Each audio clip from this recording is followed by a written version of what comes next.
Thank you, Mr. Chairman. I just want to congratulate all the councilors. It's nice to see everybody attending this evening. It is a very important discussion to have, and just reinforcing what you just said. These are important community discussions, and at the other end, you know, whether all these amendments prevail or whether some of them prevail or none of them prevail, it sends a clear message as to where the community wants to go on some of these issues.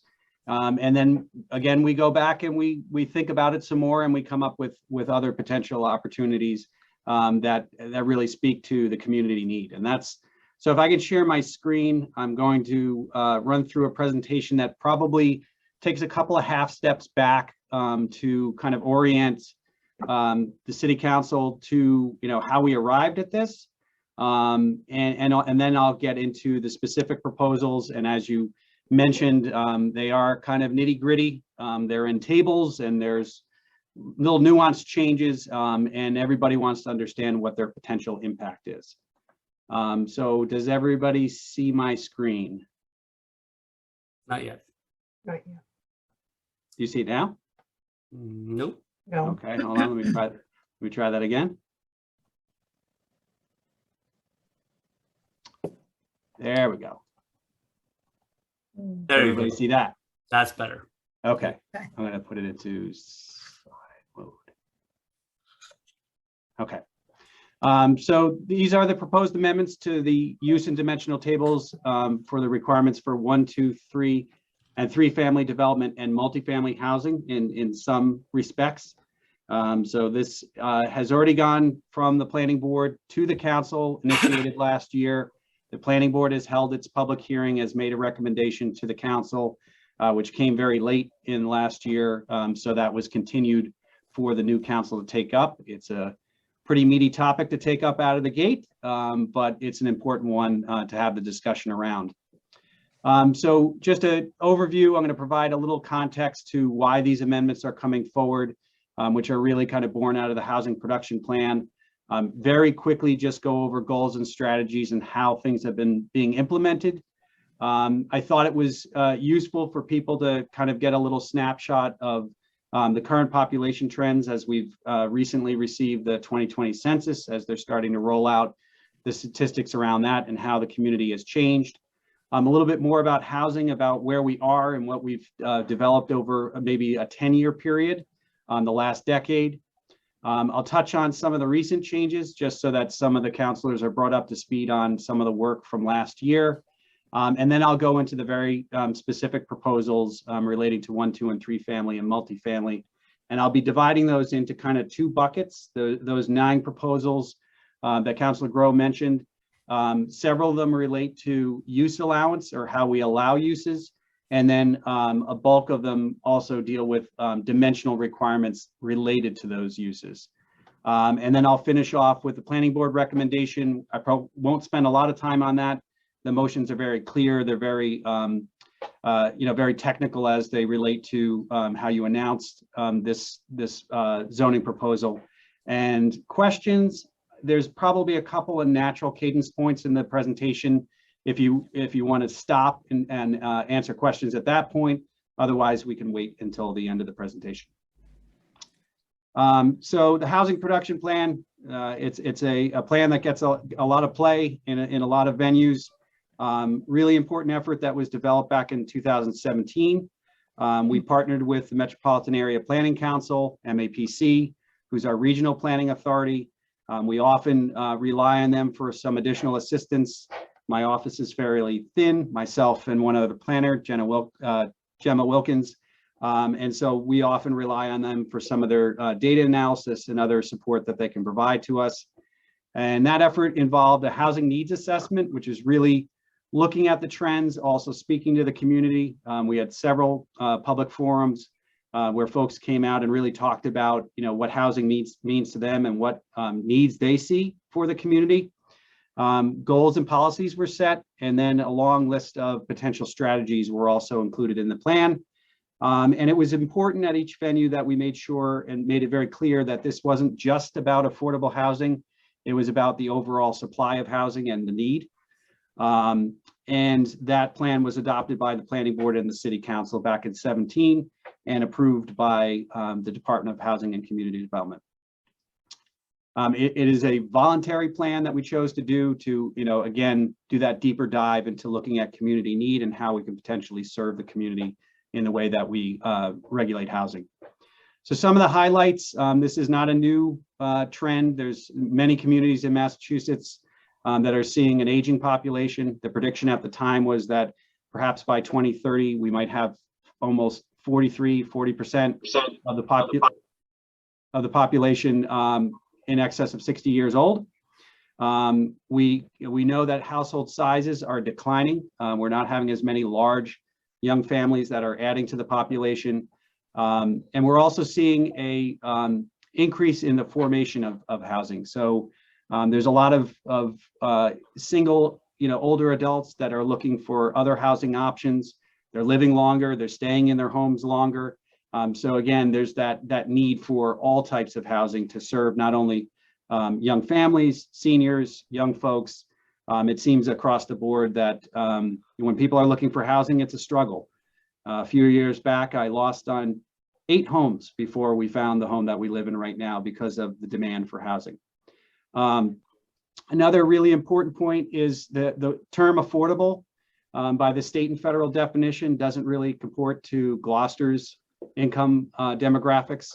The regional median is almost twice that of Gloucester's, which really had us looking at one of our zoning tools, which is the inclusionary ordinance, to try to scale our affordability that we create through project development to really meet local need. And again, reinforcing that there's a need across all income levels and a variety of housing types. I thought it was important to pull this directly from the housing production plan.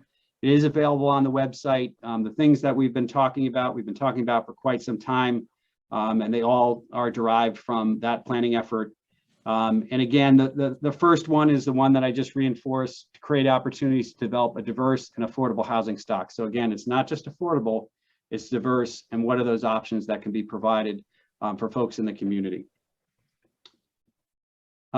Population is a really interesting one to take a look at. This is a summation of all the census efforts over the last several hundred years. And it's pretty striking to see that, pick the time horizon of 1900 or 1950, that, we have had a fairly slow growth rate. And even between 2000 and 2010, a little dip. We were just over 30,000 and peaking at 30,000 folks back in 2000, dropped a little bit in 2010, and we've just seen a slight uptick or increase of about 1,000 folks over the last decade. It does seem to be build it and they will come. There's not a lot of vacancy, and we can see that from how we've developed housing over the last 10 or so years. We generally see about, through the building department records, about 50 or so single or 2-family units permitted per year. And we've also seen a trend of an increase in 2-family development, not because we've done something differently in how it's allowed, but that it's just the option that both developers and individuals that are developing their own lots are looking to create, potentially for the income potential of a second unit, or shared family or multi-generational families that are living in 2 families. So this is just a listing of a number of projects that have been developed over the last 10 years. The Village in West Gloucester, 34 units of age restricted, 55 and older. Village at Magnolia Shores, unrestricted, 46 units down there. And then some smaller subdivisions of around 6 units. And then there are the individual lot developments of either conversions or new construction. We've also seen an increase in multifamily rental and ownership projects. Harbor Village downtown on 206 Main Street and Elm Street, 30 units. The Halyard Apartments, 12-unit project at Thatcher Road. The Maplewood condominiums, which are just being occupied now. And then smaller 4 to 6 unit projects that the past councils have seen. And then finally, under construction, the Backshore, the Atlantic Road project with 11 units. And in the future, potentially, permitted the redevelopment of the downtown Y into affordable senior housing. And the asterisks on those developments all indicate that they have some level of affordability included in them. Some of them are 100%, like the Harbor Village and the proposed Middle Street redevelopment of the Middle Street Y, and the others were developed through our inclusionary ordinance. Affordable housing production, again, that is also one of the primary goals of the housing production plan. We have a number of programs in the Community Development Department through the Grants Division that result in deed restricted affordable units, including the housing rehab program. The prior, we at one point were running a de-letting program, and those all result in restrictions on the units for certain periods of time. And then we also have what's developed potentially under 40B projects like the Harbor Village project, and then the inclusionary, like in the Halyard Apartments and other small projects. So you can see we saw a vast increase in the last couple of years. That's associated with the Halyard and the Harbor Village project. I anticipate over the next probably 3 to 4 years, we'll probably see 5 or so a year based on what's been permitted.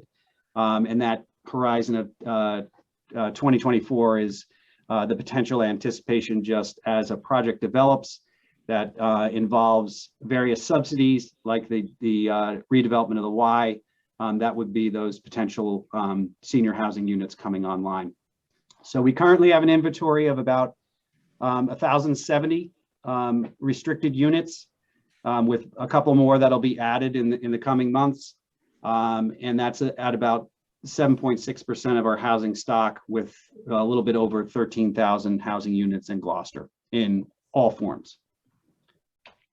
So a little bit of the recent amendments that were made over the past year and a half. The first one was the adoption of an accessory dwelling unit ordinance by the council. This is to create smaller units either within an existing single family home or potentially a standalone unit.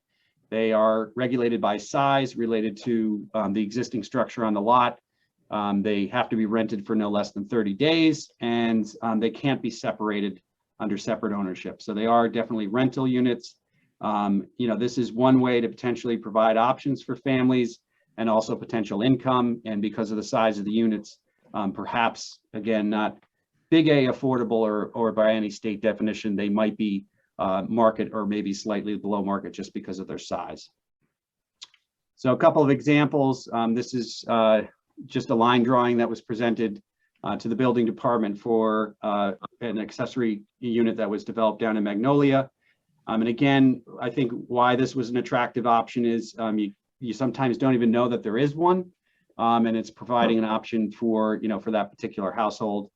If you were to drive down the street, you probably wouldn't know it. Here's an example of one in West Gloucester. You definitely wouldn't know it.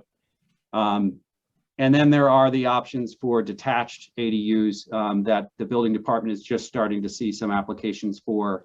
These can either be reuse of existing structures or new structures that have to comply with certain setbacks. These are just some examples from other communities, but I imagine that we'll probably see a few of those coming up in the next year. The changes to the inclusionary housing requirements, again, specifically directed towards affordability. The threshold for projects was lowered from 8 units down to 6. Still requires 15% to be affordable for households earning 80% of the area median income. There was a new option provided for deeper affordability if it's offered in the project. Fewer units have to be provided, down to 10%. And then there's a potential in lieu payment for smaller projects, and it's a sizable contribution that would have to be made if that's elected to be made by the developer. And that's in the hopes that it will also start to seed funding towards the Affordable Housing Trust that also has the ability to have strategies to develop affordable housing. And all those are required to be perpetually restricted. Okay, how am I doing? Greg, you're doing great. I would just, if you could, spend 1 minute on explaining AMI and what affordability means in terms of 80%, Sure. 60%. Sure. So when we talk about affordable units and deed restricting affordable units, because that's really often the only way that affordability is maintained is if some form of a restriction. Otherwise, the market drives, and it is what it is, and what a landlord is willing to rent and what a renter is willing to pay. The affordable housing has been defined by HUD to be available to households that make 80% of the area median income, so that their total housing cost is less than 30% of what they earn. So it's a very specific calculation that's made that looks at a certain geography, looks at the income levels in that area, finds the median or the middle value, and then applies a factor of 80% to it. And so if you are earning 80% or lower, you are potentially eligible for a deed restricted unit, and it works out such that you shouldn't have your housing costs more than 30% of what you're earning. That number, again, back from when we looked at it in the housing production plan, and it's only gotten greater of a disparity between the statistic that's used is a region, and Gloucester's median income is far less than that median for the region, and that is what caused the revisit of looking at our inclusionary ordinance and trying to adapt what we call affordable in a project to something that will actually be available to those that need it within the community. Do you have a number for those?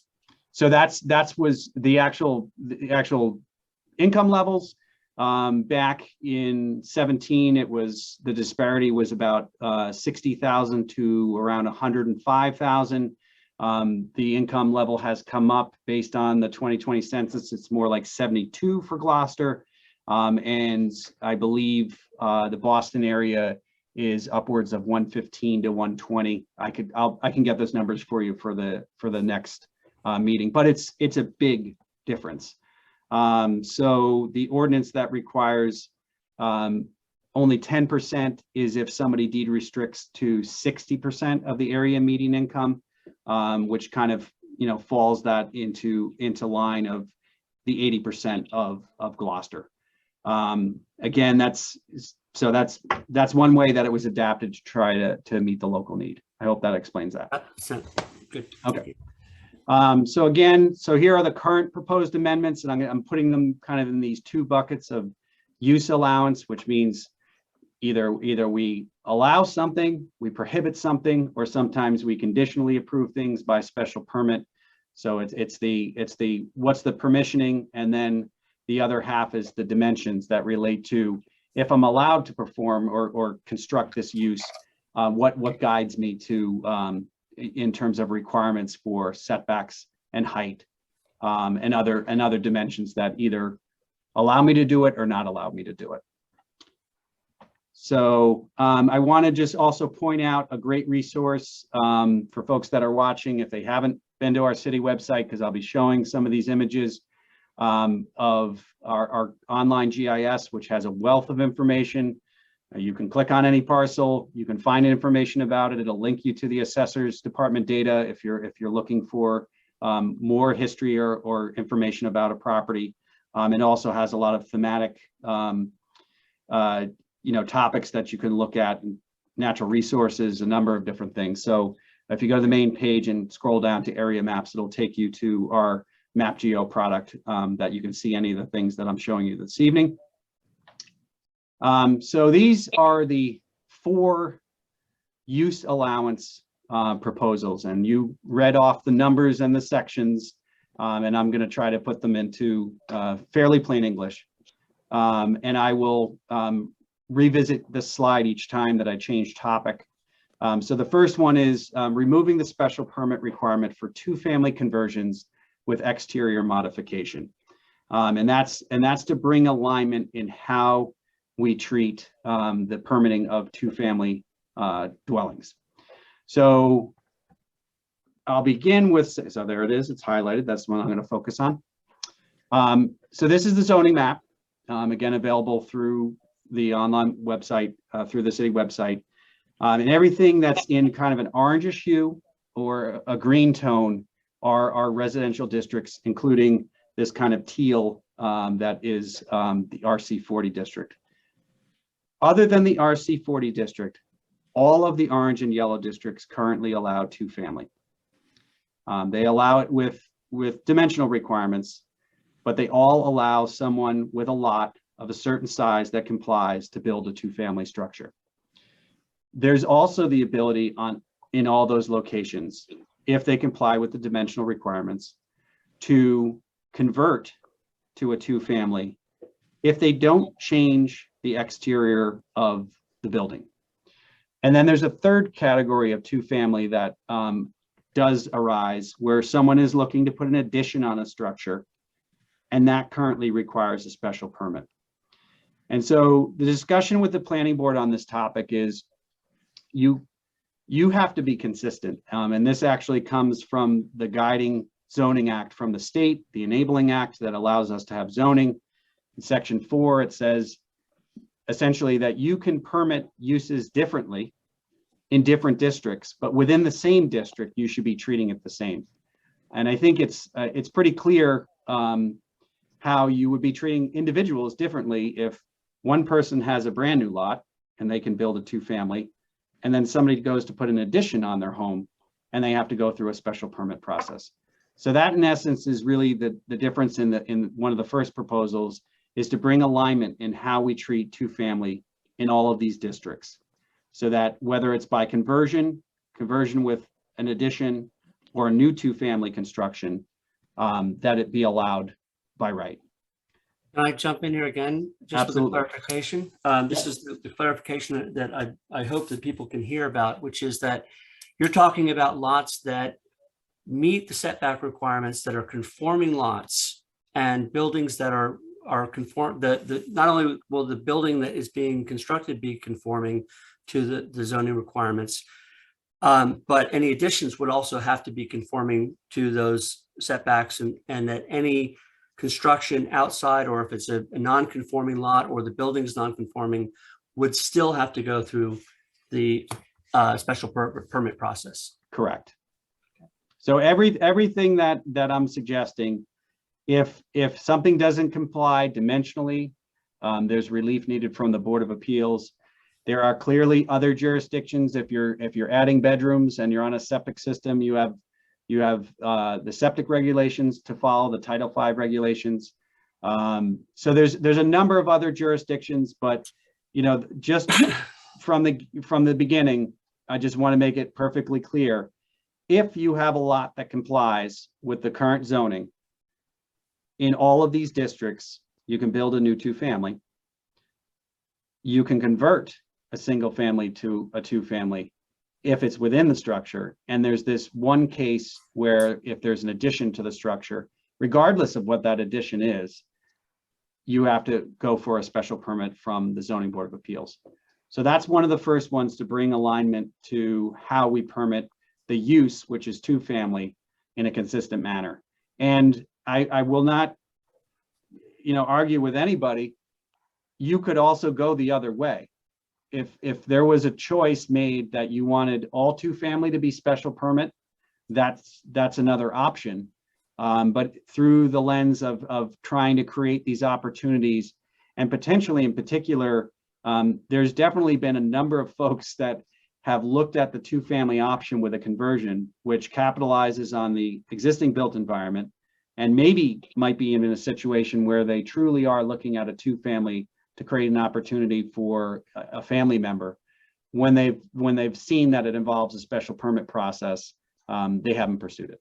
So that's one of the potential options that can occur with allowing for the modification, is that it will use the existing structure and add to it, rather than the alternative, which is can occur, is someone can raise a structure and then go and build a two-family by right. So that's in essence what the first proposal is, and I can answer any more questions about that in particular, or I'll just keep moving along. What's the will of the committee? You have any questions that stand out right now, or should we keep going? Keep going. All right. Okay. Sit next. Okay, so the second is to allow the consideration of two-family dwellings by special permit in the coastal residential RC40 district. Again, if we look at the zoning map, this is the Eastern Point area. and also down along the Magnolia Shore. Currently, this is not permitted. That is a purely single-family district. And again, as we're looking at these housing options, it is fairly incremental in changing the allowance of additional housing units in essentially all districts. I mean, right now we're talking about everything from R5 through R80 that are residential districts that allow two-family, and this is the anomaly. It is a fairly typically a larger lot district. There's a 40,000 square foot requirement for lots, and all the other dimensional requirements, including frontage and side yard and all that. And this would be an option for the consideration of two-family by special permit. So that's that proposal. Moving on. Allow the consideration of three-family dwellings by special permit in the low-density residential district R30. Back to that zoning map, this kind of light, kind of orange, almost, we call it beige. This is our R30 district. Minimum requirement for a lot is 30,000. I'll get to the lot area requirements per dwelling unit requirements. You would require a slightly larger lot of about 45,000 square feet in that district for the consideration of a three-family. I think some of the, the expression of planning board members is that, in some of these large lot districts, if it's truly looking at a two-family option, trying to understand what the potential impact of a two-family on an acre lot or a 2-acre lot for that case. And there have been instances when we get to the dimensions, again, where folks have wished to pursue a two-family development in some of these larger lot districts, and they're prohibited because of another requirement that requires more lot area for each dwelling unit that's added to the lot. So this is an expansion of allowance of three-family by special permit in the R30 district, which will be reviewed by the Zoning Board of Appeals. That will be looking at all the typical special permit requirements that they look at for the potential impact and also compliance with the zoning ordinance for that use. Moving along. And the last one is the allowance of three-family dwellings by right in the high-density residential district R5, which is in the downtown, which is currently allowed by special permit. A few years back, when Bob Stewart was on the council, he had moved from the Zoning Board of Appeals. This is one of the proposals that he brought forward to really kind of remove the city council review of these much smaller projects to the Zoning Board of Appeals. There have been a number of them permitted, and the question is whether or not that typical 5,000 square foot lot can support a three-family or a triple-decker type of development is something that, if it complies with all the dimensional requirements, is that something that could be permitted as of right rather than a special permit process. This is the R5 district, all focused around the downtown area between 128 and the water. It is basically everything in dark orange in those areas. One of the other changes that was made in the past is it used to be that the minimum lot area requirement for a three-family was 10,000 square feet. You're hard pressed to find lots of that size in this district. There's probably a handful of them. And those that also have structures may also continue to not comply. So back to your point of the allowance as of right may not eliminate still the potential requirement for other relief because of being undersized or because the structure isn't located on the lot such that that it complies with all of the dimensional requirements for the district. So those are the use changes, and that might be a point to potentially stop for questions, or I can move into the dimensional changes. Okay, I think for this particular go round, I think what we're going to do is we're going to limit this questions to the committee and any sitting councilors who are sitting here. We've got about 115 people attending the meeting, and as much as I would love to call on every single one for every particular point that we're going down here, we would be here till next Thursday, in which case we'd have another meeting.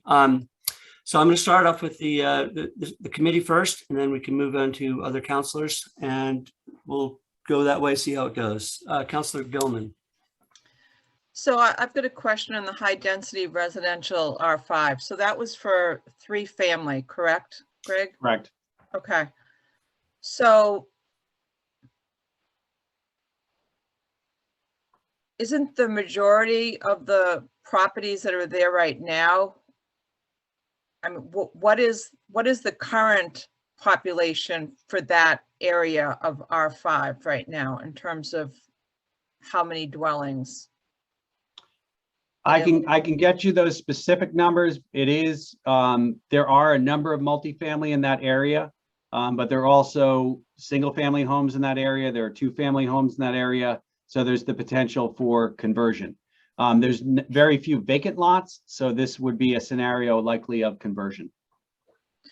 So it would be more or less transparent from the lens of a person walking down the street, correct? Because it would conform to the existing blueprint and size of the house, correct? I mean, it's not that there couldn't be potentially redevelopment, but you're talking about a structure that would, again, still have to comply with all the dimensional requirements, other than, as we potentially discuss, height. There's a number of structures in that area that also exceed 30 feet and are close to 35 right now. But it's just limiting it to that 3-family that potentially could be allowed as of right. There are clearly 4 to 6 unit projects in that area and beyond that as well. Okay, thank you. Anybody else? Councilor O'Neill, do you have any questions? This is your. Yes, district. can you, Mr. Catamatore, can you go back one slide? Excuse me. So allow 3-family dwellings by right in the high density residential district, currently allowed by special permit. So I have to apologize. How would I know by right? In other words, I can just stop building on my house? No, yeah, so I'll clarify that. So every time there's a construction project or a change of use, it requires a building permit. Okay. The building department first reviews that and decides whether or not it's something that can be permitted for construction, and they issue a permit, or if it requires additional relief, they either will refer it to the zoning board for an application, or whatever other permit granting authority might review the use. So they will first do a review as to whether it complies with the zoning ordinance in this case, for a 3-family. Typically, these types of conversions involve additional egress to a property to make sure that they're also promoting safe units, but it would be reviewed by the building department before construction. Okay, thank you. Sure. Any other counselors want to weigh in? Questions? Counselor Gross. Good evening. Thank you so much for the opportunity. Greg, I don't know if I heard you right, but did you say in R5 it previously had 10,000 square feet? The old requirement for multi was 10,000 square feet. That was one of the other changes that was made back when Bob Stewart was on council, probably. So I can't remember the date, but it was reduced to 5,000 square feet. It's minimum lot size, not Yes, dwelling unit is 1,000. correct. So where did the 10,000 come from? That's ancient history. That was in the past, yes. So Okay, it was so, basically okay. a situation All where Okay. just about anything had to go to the zoning board because they were never going to satisfy the lot area requirement. Now, I had the great fortunate position to actually have lived downtown in the R5 district.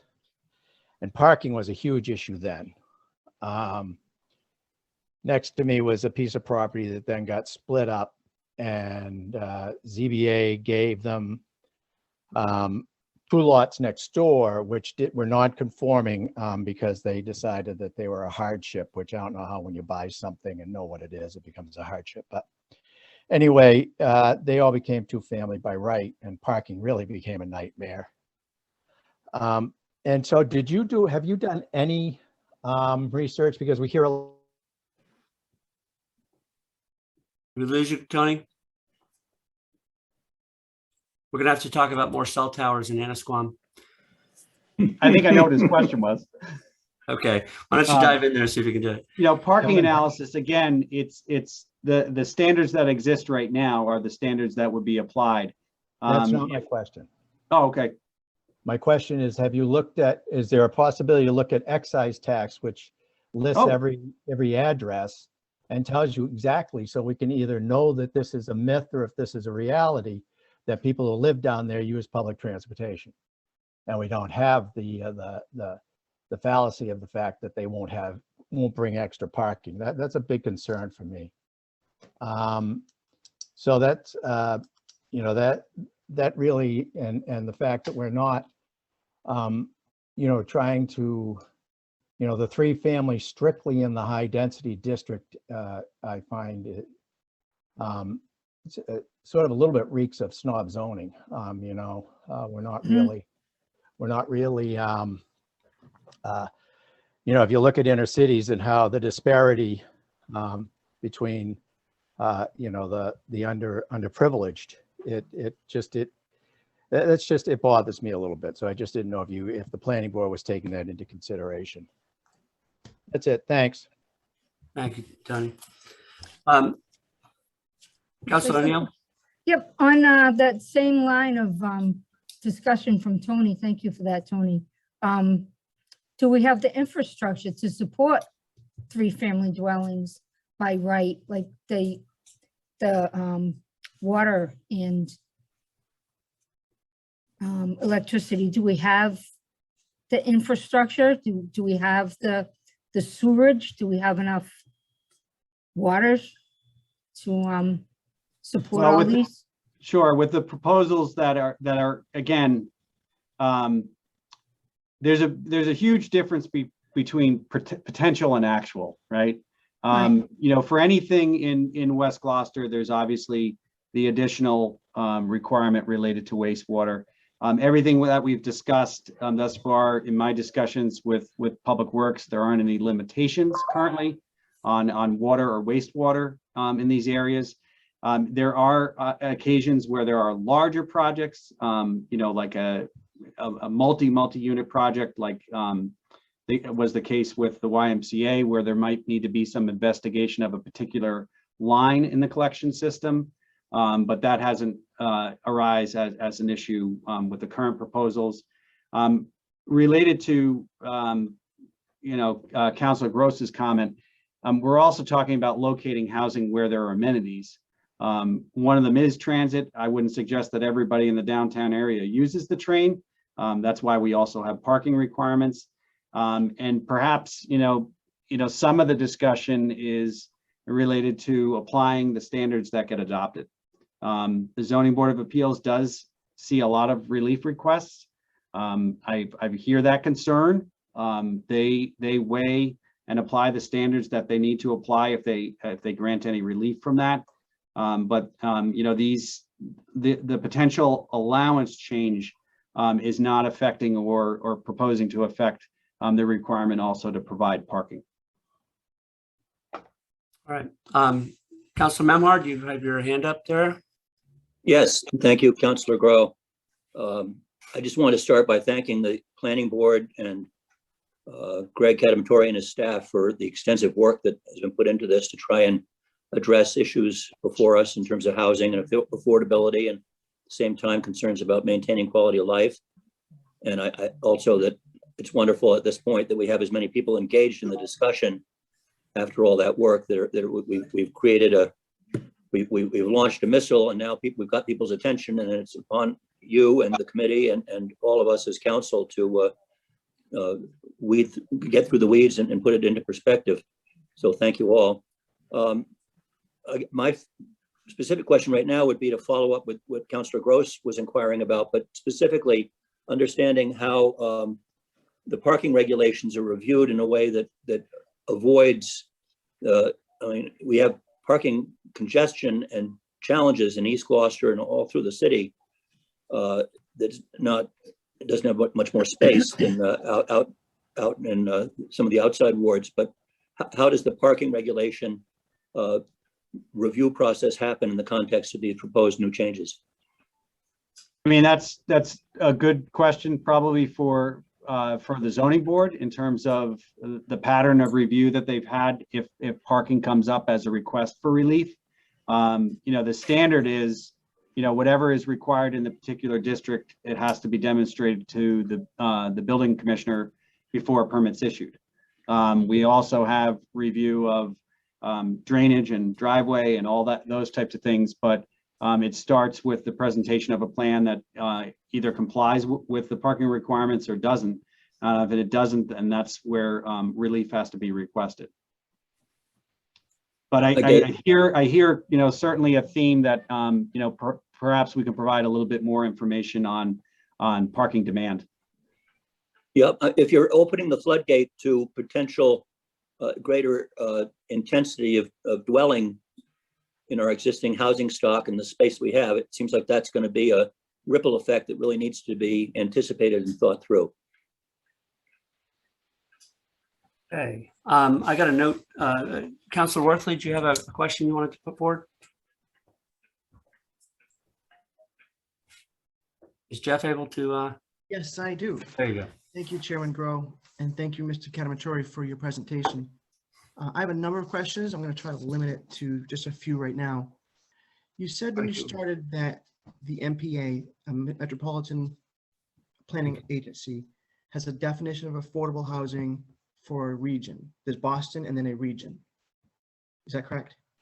Actually, it's a state and federal definition. It's more of a federal definition. But the way affordability is defined by HUD, by Housing and Urban Development, they are sometimes specific to a town or a city. In other instances, they have used a region, and that's a whole, you know, question of whether or not it's appropriate or not. But we are what's termed the Boston, Cambridge, Quincy metropolitan statistical area. And so it takes a number of communities and essentially sums all of those income levels and then comes up with a median. And that's the thing that's definitely doesn't align very well with Gloucester's median income. So do we have a definition that's Gloucester specific, or can we get one? We certainly will have more income data that comes out of the 2020 census. We do know what the median is. So, and that median currently is around $72,000 a year. How does that compare to the definition that we're using from the MPA? So the Boston area, that MSA is more like 115,000, 115 to 120. So it's a huge disparity. I mean, that's upwards of $50,000 per year difference. I Yep. just want to make sure if we're looking at trying to build affordable housing that is affordable to people who live in Gloucester now, that we're not using a comparison with Cambridge, as you mentioned. I think you said Arlington, just to make sure that we're actually working on something that's impactful. I don't know how we change that. Is that a local decision that we make as a council and we say? Well, that's, yes. So the past council took that up, and that's where the current ordinance allows for several levels of affordability to be provided. And it is also tied to the number of units that would have to be provided. So if deeper affordability is provided at 60% of the area median income, then fewer units have to be provided. So that's kind of, there's a little bit of a game of incentive that fewer units would have to be provided, but it also has an economic impact on development projects. So that's why fewer units, 10% of units in projects rather than 15 if deeper affordability is provided for, and that's a little bit more in line with affordability in Gloucester. Okay. Chairman Grove, if I could continue, I'd like to. Yeah, let's wrap it up pretty quick because we're gonna have more questions as we go down the road, and we've still got a lot of presentation to go for. Why So don't go we ahead. continue? Yeah. No, we can continue. I'll ask questions later. Okay, I would like one clarification from Greg before we move on, and that is both to Councilor O'Neill and Councilor Memhard's suggestions in there. One of the things that I found beneficial looking at the map geo data was that you could see that the vast number of housing properties in each of these districts is nowhere near conforming. And I guess the question would be how many lots, I know you don't necessarily have an exact figure, but how many lots would actually be affected by many of these changes in terms of each of the various zones, especially the downtown? Yeah, I could certainly get you the number of conforming lots by area that would allow to be able to, pursue the as of right aspect of it versus having to use some other permitting vehicle. But even if they have a lot size that's 5,000 feet conforming, it may not be a conforming building on the site to begin with. That's much more complicated. Yeah, but I just want to clarify that there's a lot of properties out there that are not going to be affected by this in any way, shape, or form because they either don't comply with the square footage or they don't comply with this building setbacks on the property. Yeah, I think one of the keys is as we talk about this, and we'll get to this in the other dimensions. There's often a project that requires multiple types of relief, whether a special permit or a variance. And each one of those is something that has to be deliberated on. And I think, this potential change is sending the message that if you comply with all those dimensional requirements, the use is actually appropriate. The use is allowed. So really the focus of any review of these would be more focused on the things that you've just mentioned in terms of the impact of the structure on the lot, the allowance of parking on the lot, and those types of things. But if somebody can provide for all those things, it takes the discussion out around the appropriateness of a three-family structure in the downtown environment. Great. I think maybe we should get going. I know you got more to go, and I do want to assure people we're going to try to get some questions in from attendees that aren't on the committee so that we can get some of these going. Also, at the end, I'm going to invite people, please, to submit questions either to city councilors or to the clerk's office for us to then redirect to Greg so that he can answer them, so that when we get to the next meeting, which we are going to have, we can address a lot of the questions that I'm sure people have moving forward. Again, we've got about 106 people on the call. I just don't think we have time to address every single question tonight, but I do want to make sure that you have the opportunity to ask your question either tonight or in written form at some point so that we can get these answers out to people. So with that, Greg, I'll let you rip up again. Okay. So now we're moving on to things associated with dimensional changes. So we covered use allowance, and now we're talking about dimensions. The first being removing the requirement for doubling the lot size for a two-family in the R80, R40, RC40, and R30 districts. And I'm going to, in this case, get into the nitty-gritty of the tables in the zoning ordinance. This is the existing table for dimensions for 1, 2, and 3 family. And you can I've highlighted this lot area per dwelling unit. So this is a requirement. While you have requirement for a minimum lot area, there's also a requirement per dwelling unit on the lot. And you can see in the smaller lot districts, R5, R10, R20, I can't move that now. There's a lesser requirement than the minimum lot area, such that if you were proposing a two-family in R5, R10, or R20, and you satisfy all the other dimensional requirements for the district, you're allowed. But then as you move to the larger lot districts, 30, 40, 40, and 80, you actually have to have twice the lot area for the district. So if I'm in an R30 district, I have to have 60,000 square feet, or about an acre and a half. I have to have 2 acres in the RC40 and 2 acres in R40, and then 160,000 square feet to consider a 2-family in the R80 district.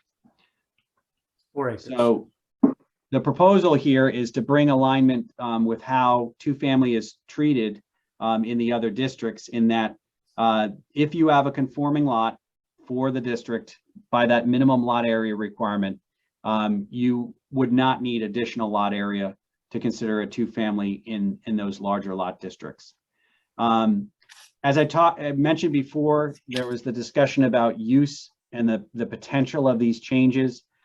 In all the current districts, if you comply with the standards that I showed in the previous, you can create a 2-family. This is where there's some additional allowance created for conforming lots in these districts that would not otherwise be allowed to pursue a 2-family because they didn't have that additional lot area. In a rough analysis, well, using our GIS database, that equates to, across those 4 districts, probably of about 200 lots that have the potential to do that. Again, right now they'd have to pursue a variance to do it. The use is allowed in the district, but they might have to get a variance for lot area. Also, conversions can occur because of the lack of lot area. So again, not everybody is going to choose to make these investments and decisions to create 2-families, but this creates the opportunity for the consideration in those larger lot districts for someone to pursue a conversion or potentially a new construction of a 2-family by the change to the lot area per dwelling unit. So that's the first one. The second one is modifying the lot width requirement to be consistent with lot frontage for simplified lot configuration. I'll provide an example, there's probably better ones out there, but we have this situation, and again, so in the prior, let me go back to here. You also see that minimum lot width, there's a difference between lot width and lot frontage. So frontage is how you enter into your property from a street, and there's a certain length that's required to have a conforming lot. Then when you go to build a structure, there's another requirement, and it's in all of these districts, it's a larger length between side yards or from sidelines, so that we end up with these lots that are kind of vase shaped, where they leave the street and they have to open up wider in order to site a home. This sometimes results in structures being closer into conservation jurisdiction if there's a road that's higher than a wetland. In other instances, there are cases where there might be ledge in the rear of a property, and folks are forced in that direction to potentially blast or do other grading associated with it. And you can see the impact in this particular case from looking at just one example where this is the frontage requirement, if you can see my cursor, and this lot didn't open up into the lot width requirement till much deeper into the lot, pushing the structure way back on the lot. Similarly, with the same scenario with this structure on 199-32. So by bringing those two into compliance, it allows structures potentially to be sited closer to the street, less kind of impact, length of driveway, those types of things, but still always provides in nearly every district the same consistent about 40 feet from setbacks for the siting of a home. So that's one thing that just deals with the potential ability to, again, minimize impact and create for an easier lot configuration. So I'll move off of that. Here we go. The fun starts. Increase in residential height from 30 to 35 feet.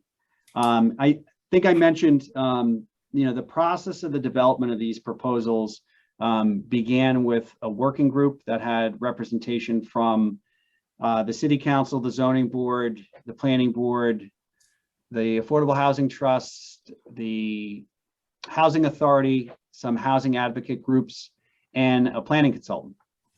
We applied for a technical assistance grant from the Massachusetts Housing Partnership, and we're paired up with an experienced planner, particularly in housing development and affordable housing, but also housing in general. And as we looked at the different opportunities, one of the original discussions was around increasing the allowance of 3-family in many more of the residential districts, which after review by the planning board was reduced down to fewer districts, in particular to the R5. But associated with that, with 3-family development, residential development in general, allowing for 35 feet of height, which allows for that kind of dormered story to be used in a structure, or a third floor to be utilized. A lot of times with the way that the height of a building is calculated and the way a building is designed, it might not be able to take advantage of that third floor with a 30-foot restriction. And we also see that on a number of occasions, that relief request is made to the Zoning Board of Appeals. And I have just a smattering of reviewing some of the files over the past couple of years. Everything in red was proposed for relief between 30 and 35 feet. The others were either pending or maybe in one or two cases may have been withdrawn. But the result was that they were approved at that point. And again, it's providing some opportunity for some of these additional units to be provided. I've been asked about other communities and how they treat height. Gloucester, at least in the North Shore area, is certainly a little bit of an anomaly. Most of the communities in the region do have a 35-foot height limitation, including Manchester, Essex, Hamilton, Wenham, Beverly, Danvers, I believe as well. And I haven't gone much further outside of the region just because that question was asked. And again, going back to, looking at structures on streets, some of the older structures in the downtown area and other areas are already in excess of 30 feet. This is something that as you get into conversion, again, that's another special exception that has to be considered if you're converting from a 2 to a 3 and that type of thing. So that was another, proposal to relax that requirement to 35 feet. I know people are very passionate about this. It is a proposal. And again, back to Councilor Grove's point, that's why we have these discussions. It's not to be combative. It's to provide the opportunities and options. I can tell you that oftentimes I feel like an estate planner because I see folks come in. I've been here for 16 years and I've seen them when they were 16 years younger than they are right now. And they may have had different attitudes 16 years ago and now are looking at what are the options for their property at this point as they're looking at retirement or children moving back. And that's kind of the lens that these are presented in. We've also gotten feedback from developers as well that have been approached about 2-family conversions, and they've kind of been dissuaded from considering that again because of the special permit process associated with it. So this is a great discussion to be had, and whatever the outcome it is at the end, it's the right decision. It's a community decision. So I encourage people like Councilor Grove had mentioned to provide their feedback, and we'll continue on with the process. Greg, if I could interject real quick, could you speak very quickly about the issue of how building height is calculated? Because it often has to do with the average. Yeah, so it's the existing average grade, the height of the structure from the existing average grade, and the way that the height is determined is from the ground level to the highest point from all of the corners of a building. So it's a little bit of an exercise in developing that. There are situations where it can be advantageous on one side of a building and cause a truncation of a building on the other side if you're on a slope. There are other issues that came up in the planning board discussion as well as we have seen, folks looking to potentially elevate structures because of floodplain requirements. There's been new construction proposals relating to floodplain construction. And, again, once you set the rules, the question is, how much relief do you grant? Is this 5-foot allowance potentially something that helps address some of those issues that they wouldn't have to come forward for relief beyond that point? So that was part of the discussion. It began with more of an allowance for third floor use, but it's certainly a potential side effect to provide some additional height for structures that may need to be elevated. And I don't see that decision of elevating structures going away because there's a significant reduction in flood insurance if structures are elevated, and also an additional margin of safety in structures if they're elevated. So that's probably not going away. Councilor Gilman? Thank you, Counselor. So for the benefit of our new counselors, one is on our subcommittee and there's another that is listening in. Greg, would you mind just explaining the floodplain requirements in terms of FEMA and the 9-foot lift that the houses must have? Can you just describe that? Well, I'll be brief, and I won't say it's definitive either. There's a pretty hefty building code and also FEMA regulations relating to height. But in the floodplain in our coastal areas that are potentially inundated by design storms, they're called, a predictive storm that can happen at a fairly regular reoccurrence. There are requirements for those structures to be elevated above a certain elevation that the floodwaters are anticipated to potentially reach in any given year. And it's not just reaching that elevation. There's typically a 2-foot additional separation that needs to occur from what's called the base flood elevation. There are other areas that are a little bit more complicated. We have different types of hazard areas that flood, some that are more what are called still water flooding. And you've seen this in areas where the ocean comes in along the Annisquam River, it comes up, it goes down. There are other areas that have waves superimposed that causes a higher elevation as it relates to the construction of a building. And then there are those areas like along the back shore and along Lanesville that have much more potential to have surge and also higher waves, and those elevations are even higher, and they also often require a different type of construction of foundation. So fairly complicated, but in these areas, a lot of existing structures are paying a premium because of the elevation of their first floor in their flood insurance, and as they elevate, it adds the safety, which is the incentive, and also results in a reduction in premium. Carry on. Okay. Increase in multifamily height in the downtown area, and two districts in particular, the Civic Center District and also the Central Business District. I will admit, and if you watch the planning board meeting when this was reviewed, this was a late addition to the proposals, not taking away from its potential impact and also its appropriateness, but there are other things that probably need to be considered in the downtown zoning, but this is certainly one of the factors of how it relates to the potential for housing in the downtown area, specifically the Main Street, Rogers Street area, and also a couple blocks beyond.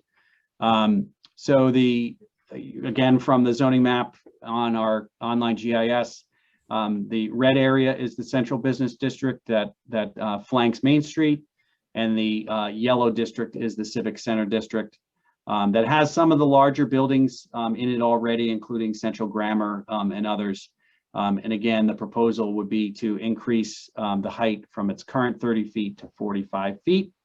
To give you a sense, basically the two projects that have been recently proposed and permitted hover around that elevation. It's more of a 4-story rather than a 3-story elevation. There are, things in particular that were done in this project. Again, we're talking about dimensions now. We're not talking about allowance or permitting process. So all these projects potentially either get reviewed by the city council as a major project or some form of a mixed-use multifamily project, or in this instance, this was a comprehensive application to the Zoning Board of Appeals. So again, that 45-foot height accommodates 4 stories essentially. In this case, they obviously did a setback. There are things that can be done to soften the impact of that type of height.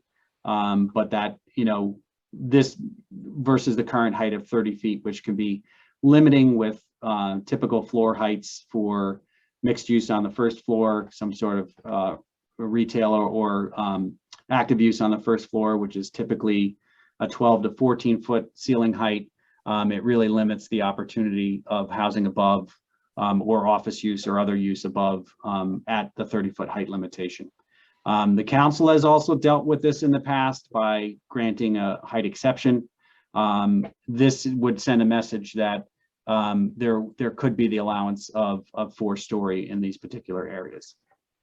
Another example of project reviewed and permitted by the zoning board last year, 2 years now, the redevelopment of the Y on Middle Street, which also it could be accommodated by a 45-foot height. It is taller in the rear versus the facade on Middle Street, but you also look at, to give a flavor of height, the Patello building that's a little bit further down approaches that 40-foot and would be accommodated by a 45-foot height.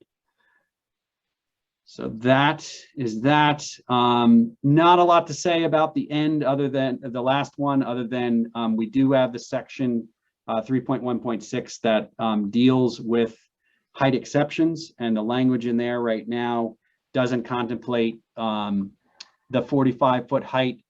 I'm not sure, haven't really seen an instance of a project, but if there was someone wanting to look at a building height of greater than 45 feet, the language has been amended for that purpose, so that it doesn't create a situation where if somebody came in with 45 feet that they'd have to go and still follow the language that says that anything over 35 feet is reviewed by the city council. So while the project would still be reviewed by the city council, that language has been accommodated so that somebody doesn't have to look to the height exception section if they're proposing something under 45 feet in those 2 districts. And there you go. Well, I'll do, well, so my closing slide was, you also have the planning board recommendation that took all of those changes, broke it down into 9 specific motions, which I think the council should also approach it in your public hearing setting. That way, when you have disposition on these amendments, because there's the possibility of amending one, there's the possibility of denying one. So they're all very specific. They've come to you together, but they are different in a lot of ways. They're dealing with different uses. So you have that, which is a pretty dry document. Thank you, Jane Remsen, for making all those motions. And you'll also see that it wasn't unanimous either on all of the motions. Many of them were, I think there were 2 that were not unanimous, but all of the motions carried to recommend the proposals to you with at least a 5 in favor vote, and many of them 7 in favor. And so here we are at your review and recommendation, and looking to your questions, and then moving on to the public hearing. Great. Well, first off, thank you. That was a terrific presentation. I just want to ask you if you mind just giving your home number out to everybody so if they can call you directly at home for questions. They are happy to call me. I've spoken to a number of people in the office, and I'm happy to do that. And again, I'm never suggesting that these aren't difficult discussions to have. We all kind of like that predictability of what's around us. And whenever there's kind of a proposal for change, you want to understand it very clearly and what its impact might be to you. And very often people don't want any types of change, and there's nothing wrong with that too. It's just a matter of trying to align, what we heard from a community need. Here are some potential solutions, and if there are other things that need to be adjusted, then that's what we'll do.